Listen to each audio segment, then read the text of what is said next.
What you need, God or money? நான் சர்ச்சுக்கு போகிறேன் பிரதர், நான் தசமமாக வைக்கிறேன், ஆனால் நான் ஆண்டவர் அந்தளவுக்குலாம் நான் தேடலை, நான் சரியாக நன்மைகள்லாம் நான் செய்யலை அப்படின்னு நீங்கள் சொன்னீங்கன்னா இது ஒரு செல்ஃபிஷ் லைஃப். இந்த லைஃப்பை ஆண்டவர் வெறுக்கிறார். ஆமோஸ் தீர்க்கதரிசி இஸ்ரவேலுடைய லீடர்ஸை எப்படி அவர் சொல்கிறார்னா மாடு என்று சொல்கிறார். ஃபேட் கவுஸ், பாசானின் எருதுகள் என்று அவர் சொல்கிறார். Seek God and good, you can leave. சிம்சோன் வழக்கம் போல எந்திரித்தான், பரிசுத்தாவின் அவனோடு இருக்கிறார் என்று. ஆனால் இல்லை, கர்த்தர் எல்லாரிடமும் இருப்பதில்லை. சவுலோடு இல்லை, தாவீதோடு இருந்தார். யோசேப்பின் சகோதரர்களோடு இல்லை, ஆனால் யோசேப்போடு இருந்தார். யார் கர்த்தருடைய திட்டத்தை செய்கிறார்களோ அவர்களிடம் மாத்திரம்தான் கர்த்தர் இருப்பார்.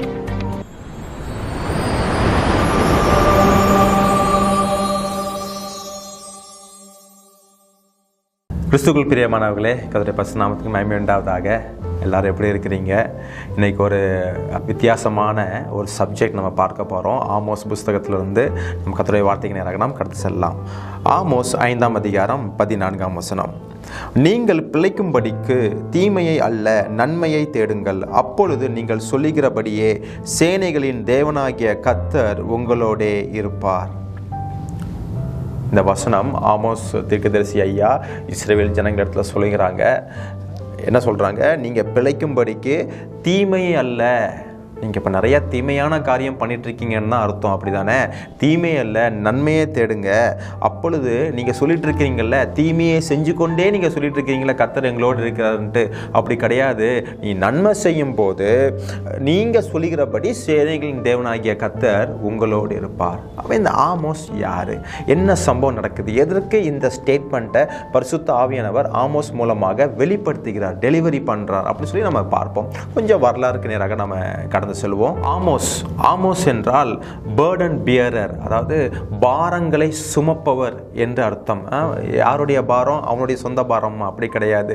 சகல ஜனங்களுடைய பாரம், தேசத்தின் பாரம், கர்த்தருடைய பாரத்தை சுமக்கிறது தான் இந்த ஆமோஸ். இவர் சாதாரண ஒரு ஆடு மேய்ப்பவர், கர்த்தருக்கு பயந்து நடக்கிறவர், ஒரு ஹம்புளான ஒரு பர்சன், ரொம்ப ஒரு கிரீடி பர்சன் கிடையாது. பொண்ணுக்கு பணத்துக்கு விலை போகிற ஒரு தீர்க்கதரிசியோ ஒரு ஆசாரியரோ இவர் கிடையாது. இவர் பார்த்தீங்கன்னா எலிசாக்கு அப்புறம் பார்த்தீங்கன்னா கிட்டத்தட்ட 40 வருடங்களாக எலிசா ஐயாவுக்கு அப்புறம் யாருமே சரியாக முறையில் தீர்க்கதரிசனம் உரைக்கவில்லை. கேயாசி வர வேண்டிய இடத்துல பாருங்க 40 வருடம் கழித்து இந்த ஆமோஸ் கர்த்தருடைய வார்த்தையை அவர் உரைக்கிறார். இவருடைய நேட்டிவ் பார்த்தீங்கன்னா Judah, southern kingdom of Israel, அப்படி தானே? ஆனால் இவர் எங்கே மினிஸ்ட்ரி பண்ணுறாருனா இஸ்ரேல் தேசத்தில் மினிஸ்ட்ரி பண்ணுறார். நார்தன் கிங்டமில் இவர் மினிஸ்ட்ரி பண்ணுறார். இவர் யாருடைய காலத்தில் வாழ்ந்து கொண்டிருக்கிறார் என்றால் கிங் எரோபயாமுடைய காலத்தில் இவர் வாழ்ந்து கொண்டிருக்கிறார். அப்போ அந்த சூழ்நிலைகளில் இஸ்ரேல் தேசம் எப்படி இருந்தது? ஒரு வாரம் கிடையாது. அது ஒரு peaceful time for northern kingdom of Israel. Israel தேசத்தில், அந்த வடக்கு இஸ்ரேல் தேசத்தில் ஒரு வாரம் கிடையாது. ரொம்ப பீஸ்ஃபுல்லான டைம். இந்த டைமில் இந்த லீடர்ஸ், இஸ்ரேல் லீடர்ஸ், இந்த பிரீஸ்ட்லாம் எதை நோக்கி போய்கொண்டிருக்கிறார்கள் என்றால் கர்த்தரை நோக்கி அல்ல, பணத்தை நோக்கி போய்கொண்டிருக்கிறார்கள். அவருடைய பிஸ்னஸை எப்படி எக்ஸ்பேண்ட் பண்ணுறது, அந்த ப்ராஸ்பரிட்டிக்குள்ளே எப்படி போகிறது, அந்த மாதிரி காரியங்களை அவங்க செய்து கொண்டிருந்தார்கள். ஆமோஸ் 3ஆம் அதிகாரம் 10ஆம் வசனம். அவர்கள் செம்மையானதை செய்ய அறியாமல் தங்கள் அரண்மனைகளில் கொடுமையையும் கொள்ளையையும் குவித்து கொள்ளுகிறார்கள் என்று கர்த்தர் சொல்கிறார். பாருங்க, அவங்களுடைய நோக்கம், அவங்களுடைய விஷன், மிஷன் எல்லாமே பார்த்தீங்கன்னா ஹவு டு ஏர்ன் மணி, சம்பாத்தியத்தை, இந்த கொள்ளையை நம்ம எப்படி சம்பாதிக்கிறது, அதுதான் அவங்களுடைய குறிக்கோள்களாகவே இருக்கிறது. பாருங்க 15ஆம் வசனம் இவ்விதமாக சொல்கிறது. மாரி காலத்து வீட்டையும் கோடை காலத்து வீட்டையும் அழிப்பேன், அப்பொழுது யானை தந்தத்தால் செய்யப்பட்ட வீடுகளும் அழியும், பெரிய வீடுகளுக்கும் முடிவு வரும் என்று கர்த்தர் சொல்கிறார். பாருங்க, அந்த இஸ்ரேல் ஜனங்கள், அந்த இஸ்ரேல் லீடர்ஸ், அந்த இஸ்ரேல் அந்த பிரீஸ்ட், அந்த ஊழியம் செய்கிறார்கள், அவர்கள் எல்லாமே பார்த்தீங்கன்னா சம்மருக்கு ஒரு வீடு, விண்டருக்கு ஒரு வீடு. எவ்வளோ ஒரு லக்ஸரி வாழ்க்கை அவர்கள் வாழ்கிறார்கள். பிரியமானவர்களே, ஆடம்பர வாழ்க்கை கர்த்தருக்கு விரோதமானது. ஆண்டவர் அந்த லக்ஸரி கொடுத்தானா நிச்சயமாகவே நம்ம வாழலாம். It's not sin to be rich or in a comfort life. Abraham, டேவிட்லாம் பார்த்தீங்கன்னா நல்ல ஒரு ரிச் பர்சன்ஸ் தான். ஆனால் அவர்கள் தங்களுடைய ஆஸ்திகளை கர்த்தருடைய மகிமைக்காக அவர்கள் செலவிடுகிறார்கள். அவர்கள் தங்களுடைய சுயத்திற்காகவோ நல்லா 5 வீடு வாங்கணும், நிறையா கார்ஸ் வாங்கணும் சொல்லி தன்னுடைய இஷ்டத்துக்கு அவங்க செலவிடல. பாருங்கள் பிரியமானவர்களே, நம்ம ஆண்டவர் 2 விஷயத்துக்கு நம்மகிட்ட கணக்கு கேட்க போகிறார். ஒன்று, நம்மளுடைய வாயிலிருந்து வருகிற வார்த்தை, அந்த வார்த்தைக்கு நாம் கணக்கு ஒப்புவிக்க வேண்டும் கடைசி காலத்தில். அதுக்கப்புறம் நம்மகிட்ட எவ்வளோ பணம் கொடுத்துருக்கிறாரோ அந்த பணத்துக்கு அவர் கணக்கு கேட்பார். அப்படிதானே? we have to be accountable for every pennies which God gave. ஆண்டவர் கொடுக்கிற ஒவ்வொரு பென்னிக்கும் வந்து நம்ம கணக்கு செலுத்தியே தீர வேண்டும். அந்த தாளந்து ஓமைகள்ல ஆண்டவர் தெளிவாக சொல்லியிருக்கிறார். ஒரு தாளந்தை கொடுத்துட்டு நான் ஊருக்கு போயிட்டு வரப்போதும் அவர் கணக்கு கேட்கிறார். நமக்கு கொடுக்கிற கர்த்தர் கொடுக்கிற வசதியில், கர்த்தர் கொடுக்கிற வேலையில், கர்த்தர் கொடுக்கிற பணத்தில், கர்த்தர் கொடுக்கிற சில காரியங்களில் நாம் தேவனுடைய ராஜ்யத்துக்கு நாம் எவ்வளவு செலவு பண்ணிக்கிறோம், நாம் கர்த்தருடைய மகிமைக்காக நாம் எவ்வளவு செலவு பண்ணிக்கிறோம். பாருங்க, இந்த 15ஆம் வசனத்தில் ஆண்டவர் என்ன சொல்றாரு? அந்த வீட்டை அழிப்பேன், அந்த சம்மருக்கு ஒரு வீடு வச்சிருக்கிற, விண்டருக்கு ஒரு வீடு வச்சிருக்கிறேன். இதை யாரை பார்த்து சொல்லுகிறார்? இஸ்ரேல் லீடர்ஸை பார்த்து சொல்லுகிறார், ஊழியக்காரரை பார்த்து சொல்லுகிறார். அதை நான் அழிப்பேன், யானை தந்தத்தால் நீ செஞ்சல அந்த வீட்டை நான் அழிப்பேன். இது யார் சொல்லுகிறார்? பெரிய வீடு எல்லாத்தையும் நான் அழிப்பேன். இதை கர்த்தர் சொல்லுகிறார். பிரியமானவர்களே, கர்த்தர் கொடுக்கிற ப்ராஸ்பரிட்டிக்கு நம்ம விரோதம் கிடையாது, பணத்துக்கு நம்ம விரோதம் கிடையாது. But money plays a least role in the kingdom of God. To build the kingdom of God, ஆண்டவருடைய ராஜ்யத்துக்கு உதவுறதுக்கு மணி வந்து ஒரு லீஸ்ட் ஃபேக்டர் தான். ஆனால் இன்றைக்கு நிறைய பேர் பணம் இல்லாமல் எங்களால் ஊழியம் செய்ய முடியாது.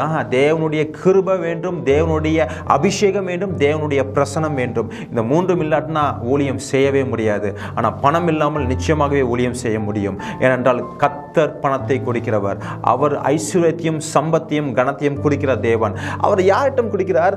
ஆபிரகாம், டேவிட் போன்ற ஆட்கள் அவரிடம் கொடுக்க போதும் தேவன் ஒரு நம்பிக்கை வைத்திருக்கிறார். இவன் நிச்சயமாகவே என்னுடைய ராஜ்யத்தை இந்த பூமியில் கட்டுவான், இவன் நிச்சயமாக என்னுடைய ஸ்தானத்தை இவன் பிரதிபலிப்பான். அதே போல இந்த ஆமோஸ் புஸ்தகத்தில் பார்த்தீங்கன்னா இந்த பெரிய பணக்காரர்கள் என்ன பண்ணுகிறார்கள் என்றால் ஏழை எளிய மக்களை ஒடுக்குகிறார்கள், நியாயம் செய்ய மாட்டேங்கிறார்கள், திக்கற்றவர்களுக்கு, விதவைகளுக்கு அவர்கள் வந்து ஒரு உதவி செய்ய மாட்டேங்கிறார்கள். அதனால தான் வசனம் சொல்லுகிறது, 5ஆம் அதிகாரம் 14ஆம் வசனம், நீங்கள் பிழைக்கும்படிக்கு தீமை அல்ல. நீங்க இப்போ தீமை செய்து கொண்டிருக்கிறீங்களே, உங்களுக்காகவே வாழ்றீங்களே, ஒரு செல்ஃபிஷ் வாழ்க்கையா வாழ்றீங்களே, நீங்க தீமை செய்யாதீங்க, நன்மை செய்யுங்க. நீங்க நன்மை செஞ்சீங்கன்னா நீங்க இப்போ சொல்றீங்க தெரியுமா, கர்த்தர் எங்களோடு இருக்கிறார் என்று, அது நிச்சயமாவே நடக்கும். அப்ப என்ன நடக்குது?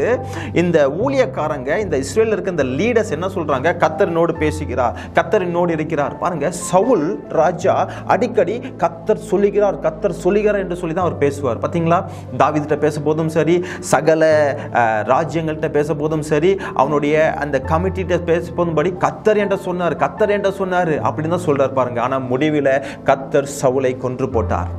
ஷீமேயி, தாவீதை தூஷித்த ஷீமேயி கர்த்தருடைய நாமத்தை கொண்டு தான் அவன் தூஷிக்கிறான். கர்த்தர் என்னோடு இருக்கிறாரு, நீ சவுல் குடும்பத்தை அழிச்சியே, இரத்த பிரியனே, பேலியாலின் மகனே, கர்த்தர் தான் உன்னை அழிக்கிறாரு. பாருங்க எவ்வளவு துணிகரம். இன்னைக்கு நிறைய பேர் கர்த்தருடைய வார்த்தையை வீணில வழங்கி கொண்டிருக்கிறார்கள். பிரியமானவர்களே, குறிப்பாக ஊழியக்காரர்கள் கர்த்தர் சொல்லாததை சொல்றேன் என்று சொன்னாங்கன்னா அவர்கள் சபிக்கப்பட்டவர்கள். துணிகரமாக பேசுகிற இந்த கூட்டம் தான் இப்ப மட்டும் கிடையாது, அது முந்தியே இருக்குது. அது பாருங்க, 4000 வருஷத்துக்கு முன்பாகவே அந்த கூட்டம் இருக்குது. பாருங்க, சிம்சன் அப்படித்தானே, வழக்கம் போல அவன் எந்திரிச்சான். ஆண்டவர் என்கிட்ட இருக்கிறாரு, என்ன பாவம் பண்ணாலும் எது பண்ணாலும் ஆண்டவரோடு இருக்காரு, எந்திரிச்சான். ஆனா பாருங்க, இல்ல, மாட்டிக்கொண்டான். அப்ப நன்மையை தேடு, நன்மையை தேடுன்னு இருக்குது. அப்ப நன்மை யார் இடத்துல இருந்து வரும்? பிசாசிலிருந்து நிச்சயமாகவே வராது, மனிதர்களிடமிருந்து வராது. அப்ப அந்த நன்மை யாரிடமிருந்து வருகிறது? அது கர்த்தரிடமிருந்து வருகிறது. அப்போ இன்டைரக்டா ஆமோஸ் என்ன சொல்லுகிறார்? நீ கர்த்தரை தேடு. அதே 5ஆம் அதிகாரம் 4ஆம் வசனம், கர்த்தர் இஸ்ரேல் வம்சத்தாருக்கு சொல்கிறது என்னவென்றால், என்னை தேடுங்கள், அப்பொழுது பிழைப்பீர்கள். நீ வாழணும், நீ முடிவு பண்ணிட்டீன்னா, நீ நான் பல்லாண்டு காலம் வாழணும்னு முடிவு பண்ண, நீ என்ன தேடு. Seek me, seek God. உயிருள்ள தேவனை தேடுங்க, பொய்யான தேவர்களை நீங்க தேடாதீங்க. இந்த ஆமோஸ் 5ஆம் அதிகாரம் 4ஆம் வசனத்துல NLT வெர்ஷன்ல எப்படி போட்டுன்னு பாருங்க, நியூ லிவிங் டிரான்ஸ்லேஷன் வெர்ஷன்ல எப்படி போட்டு பாருங்க, come back to me and live. கர்த்தரை தேடுங்கிறதுல நீ என்னிடத்தில் திரும்பி வா. நீ ஆதி காலத்துல ஒரு அன்புல இருந்தே இல்ல, நீ அந்த அன்புக்கு நீ திரும்பி வா. அப்போ இந்த ஜனங்கள், இஸ்ரேல் ஜனங்கள் எதை தேடுகிறார்கள்? கர்த்தரை தேடல. அப்போ something they have to seek, right? எதையாவது தேடணும்ல. எதை தேடுறாங்க? அடுத்த வசனம், 5ஆம் அதிகாரம் 5ஆம் வசனம், பெத்தேலை தேடாதேயுங்கள், கில்காலிலே சேராதேயுங்கள், பெயர்சபாவுக்கு போகாதேயுங்கள், ஏனென்றால் கில்கால் சிறையிருப்பாகவும் பெத்தேல் பாழான ஸ்தலமாகவும் போகும். கர்த்தரை தேடுங்கள், அப்பொழுது பிழைப்பீர்கள். பாருங்க, பெத்தேலையும் கில்காலையும் அவங்க தேடுறாங்க. எதுக்குங்க? இந்த இஸ்ரேல் லீடர்ஸும் இஸ்ரேல் அந்த ப்ரீஸ்ட், லிவைட்ஸ் எல்லாருமே ஏன் பெத்தேல தேடுறாங்கன்னா, இந்த பெத்தேல் வந்து ஒரு special place for the juice. யூதர்களுக்கு ஒரு சிறப்பான இடம்தான் இந்த பெத்தேல். ஏனென்றால் மூதாதர்களாகிய ஆபிரகாம், யாக்கோபு அவங்க எல்லாருமே இந்த பெத்தேலோடைய இந்த ஸ்தலத்துக்கு ஒரு அசோசியேட்டாக இருக்கிறாங்க. அப்படிதானே? தேவனுடைய பெட்டியும் இந்த பெத்தேல் நகரத்தில் தான் இருக்கிறது. அப்போ பெத்தேலுக்கு யாக்கோபு வைத்த பேர் வானத்தின் வாசல். அப்போ இந்த ஜனங்கள் எல்லாரும் பெத்தேலை தேடுகிறார்கள். ஆனால் ஆமோஸின் காலத்தில் இந்த பெத்தேல் எப்படி இருக்குது என்றால், அந்த பெத்தேல்ல தான் ராஜாவினுடைய சேப்பல் இருக்குது. அந்த ராஜா ஜெரோமியாவுடைய சேப்பல் இருக்குது. ரெண்டாவது பார்த்தீங்கன்னா அமத்சியா என்று சொல்லி ஒரு ஆசாரியர் அங்கே சேவகம் பண்ணி கொண்டிருக்கிறார். அவர் ஒரு ஊழியக்காரர், அங்கே சேவகம் பண்ணி கொண்டிருக்கிறார். அவர் ஒரு கள்ள தீர்க்கதரிசி. பாருங்க, நல்ல சேலரி, சரியா, நல்ல ஒரு வீடு, நல்ல சேலரி, நல்ல ஒரு சொஃபஸ்டிகேட்டட் லைஃப்ல இருக்கிறாரு. அந்த ரிச் போர்ட் மெம்பர், அந்த இஸ்ரேல் இருக்கிற அந்த போர்ட் மெம்பர்ல இவர் ஒன் ஆஃப் த பர்சன். பாருங்க, இவர் எதை கொடுத்து, நல்ல செழிப்பை கொடுத்து பேசுகிறார், பணத்தை கொடுத்து பேசுகிறார். இன்னைக்கு ஜனங்களுக்கு அதானே பிடிக்குது. நல்லா ஆடி, BMW, நல்லா க்ரோட்ஸ், லேக்ஸ் அப்படின்னு சொல்ல போது அவங்களுக்கு ஒரு புத்துணர்வு வருது. அப்படிதானே? நம்மளுடைய ஃபோக்கஸ் எதுவாக இருக்கணும் பிரியமானவர்களே? நம்மளுடைய focus it's not on money or it's not on earthly material things, earthly blessings. நம்மளுடைய ஃபோக்கஸ் எல்லாமே கர்த்தரை சார்ந்தே இருக்க வேண்டும். ஆனால் இந்த அமத்சியா போன்ற இந்த ஊழியக்காரர்கள் கர்த்தரை இந்த ஜனங்கள் தேட விடாமல் இந்த ஜனங்களை எதை நோக்கி அவங்க திசை திருப்புகிறார்கள் என்றால், பணத்தை நோக்கி, ஒரு ப்ராஸ்பரிட்டியை நோக்கி திசை திருப்புகிறார்கள். இன்னைக்கு நம்ம சொல்லிக்கிட்டு இருக்கிறோம் ஹைப்பர் கிரேஸ், இந்த ப்ராஸ்பரிட்டி அப்படின்னு சொல்லிட்டு இருக்கிறாங்க. நிச்சயமாகவே பணம் தேவைதான்.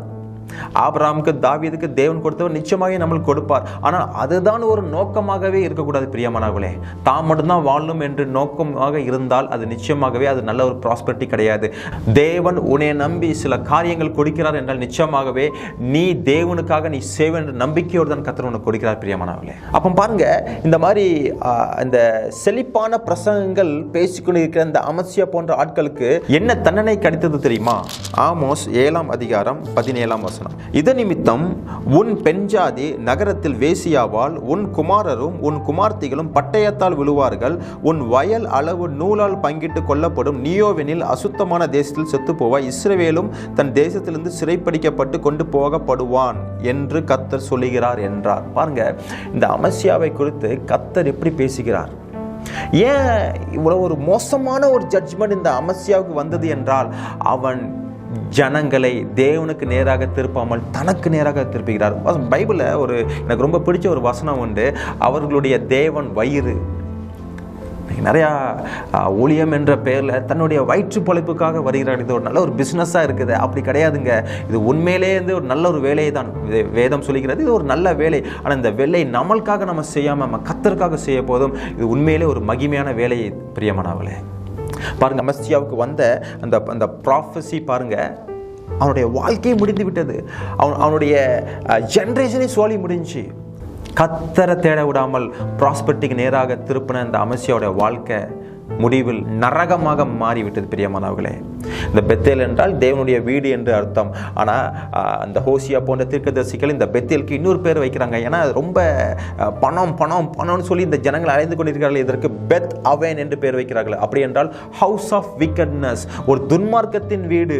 இந்த வீட்டில் எதுவுமே கிடையாது. இந்த வீட்டில் கர்த்தர் இல்லை. எங்கே கர்த்தர் இல்லையோ அங்கே துன்மார்க்கம் பிரியமானவர்களே, பிசாசு இருப்பான். ஆனால் இந்த ஜனங்கள் பாருங்க, இந்த பெத்தேலுக்கு போகிறது தான் ரொம்ப பிடிக்குது. என்றைக்குமே ஒரு நல்ல தீர்க்கதரிசிக்கோ ஒரு நல்ல ஊழியக்காரனுக்கோ கர்த்தருக்கு பயந்த ஊழியக்காரனுக்கோ என்றைக்குமே வரவேற்பு இருக்கவே இருக்காது. என்றைக்குமே அவங்க வீடியோஸ்லாம் ரொம்பலாம் போகவே போகாது. ஆனால் கொஞ்சம் ஹைஃபையாக கொஞ்சம் இந்த மாடர்ன் ட்ரெண்டு இருக்கிற அந்த ஊழியக்காரங்கள்லாம் ரொம்ப ஒரு அமத்சியா போல் ரொம்ப ஒரு பிரபலமான ஒரு ஃபேமஸான ஊழியக்காரங்க இருப்பாங்க. ஆனால் முடிவு விளங்கும் பிரியமானவர்களே. பரலோகத்தில் போனவுடனே தெரியும் எத்தனை பேர் உண்மையாக ஊழியம் செய்தார்கள், எத்தனை பேர் தங்களுடைய பிழைப்பிற்காக ஊழியம் செய்தார்கள் என்று. அடுத்ததாக இந்த ஆமோஸ் ஐயா எதை நோக்கி நீங்கள் போகாதீங்க அப்படின்னு சொல்கிறாங்கன்னா, கில்காலை நோக்கி நீங்கள் போகாதீங்க, கில்கால்கிட்ட நீங்கள் சேராதீங்க. கில்கால் இஸ்ரேல் தேசத்தில் ஒரு இம்பார்ட்டண்டான பிளேஸ். இது யாரோட அசோசியேட் இந்த பண்ணுறாங்கன்னா, யோசுவாவோட அசோசியேட் பண்ணுறாங்க. ஏன்னா யோசுவா தன்னுடைய கேம்ப் அந்த கில்காலில் தான் அவங்க எல்லாருமே சேர்த்து இந்த சர்க்கம்சைஸ் பண்ணுறாங்க, அந்த விருத்த சேதனம் அவர்கள் பண்ணார்கள். இது ஒரு முக்கியமான நகரமாக இருக்கிறது. சவுல் பாருங்க, கில்காலில் தான் அவர் ராஜாவாக அபிஷேகம் பண்ணப்பட்டார். அப்போ இந்த ஆமோஸ் காலத்தில் இந்த கில்கால் எப்படி இருக்கிறது? இது ஒரு ஐடல் வொர்ஷிப்பாக மாறிவிட்டது பிரியமானவர்களே. the people began to worship the pagan gods. அந்நிய தேவர்களை அவர்கள் வணங்க ஆரம்பித்து விட்டார்கள். அதனால தான் ஆமோஸ் ஐயா சொல்றாரு, நீங்க கில்கால்ட்டையும் போகாதீங்க. ஏனென்றால் கில்கால் சிறையிருப்பாகவும் பெத்தேல் பாலான ஸ்தலமாகவும் ஆகிவிட்டது. கர்த்தரை தேடுங்கள். கர்த்தரை தேடும் போது நீங்கள் நிச்சயமாகவே நீங்கள் பிழைப்பீர்கள். அப்போ கர்த்தர் நம்ம தேடும் போதும் நம்மளுக்கு என்ன நடக்குது? நம்மளுக்கு ஒரு வாழ்வு இருக்குது பிரியமானவர்களே. நம்ம பிழைத்திருப்போம், நாம் சாக மாட்டோம். நம்மளுக்கு கர்த்தருடைய ஆசீர்வாதம் நம்மளுடைய சிரசில் மேலே வந்து தங்கும். ஆண்டவருடைய வருகையில் அந்த ஜட்ஜ்மெண்ட்டில் நாம் பரலோகத்துக்கு நம்ம எடுத்து செல்லப்படுவோம். ஹல்லேலூயா. இன்றைக்கி ஒரு வேளை என் வாழ்க்கையில் நான் கர்த்தரை சாராமல் நான் வந்து நல்லது செய்யாமல் நான் வந்து ஒரு மாயமான வாழ்க்கை வாழ்ந்து கொண்டு இருக்கிறேன் நீங்கள் சொல்கிறீங்கன்னா நிச்சயமாகவே இந்த வார்த்தை உங்களோட பேசும் பிரியமானவர்களே. நான் கர்த்தர்ட்ட நல்லா நான் ஜெபம் பண்ணுறேன், எல்லாமே பண்ணுறேன், ஆனால் நான் வந்து ஒரு நற்காரியங்கள் நான் செய்யலைன்னு சொன்னீங்கன்னா நீங்கள் கர்த்தரை நீங்கள் ஏமாற்றுறீங்கன்னு அர்த்தம். கர்த்தரை யாராலும் ஏமாற்ற முடியாது. முடிவில் நாம தான் ஏமாற்றப்படுவோம். அதனால் கர்த்தரை முழுமையாக தேடுங்க. முழு ஆத்மாவோடு முழு உள்ளத்தோடு கர்த்தரை தேடுங்க. கர்த்தருக்காக நீங்கள் நன்மை செய்யுங்க, நிறைய நற்கிரியைகள் நீங்கள் செய்யுங்க. அப்பொழுது நீங்கள் பிழைப்பீர்கள். I hope this video will be very blessed for you, and if so, please then share this video to your friends and relatives. Let them also be blessed. God bless you. Bye from Dhimal.